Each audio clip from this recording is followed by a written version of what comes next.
Welcome to the Seasons. My name's Sandro. Tara, tour ko kayo.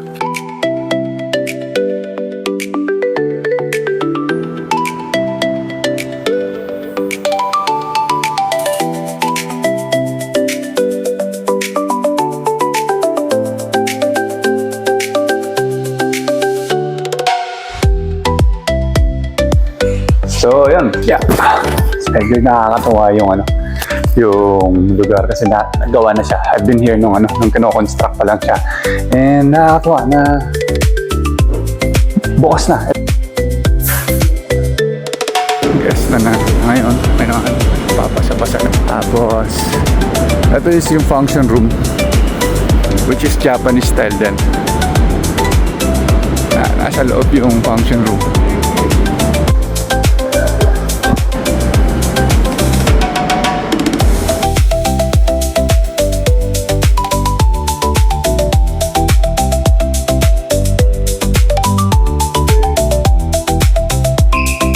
So, isa pala sa magandang feature dito is yung accessibility niya sa Mitsukoshi Mall. Di ka nalalabas pag nandito ka sa lobby, pababa. Doon ka na agad sa basement yung food court, food plaza.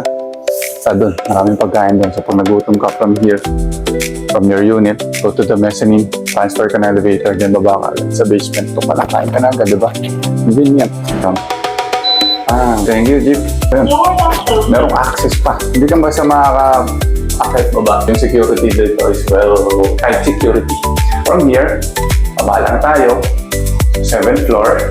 Aabot yan hanggang basement 1. Tapos may salamin. Hindi mo pag gutom na gutom ka na, diba? Sa unit wala kang grocery. Then, boom, welcome to nga na. Ito na. Just like that, para kang tumago sa portal. Mitsukoshi mo na agad. O, then, ayun, paglabas mo, ito na, BGC na. Alam, medyo fast moving ngayon yung The Seasons. Kakaubos lang ng 2-bedroom units. I don't know if may magre-reopen pa, but if you want to, check, message nyo lang ako. There's my number na sa video na to.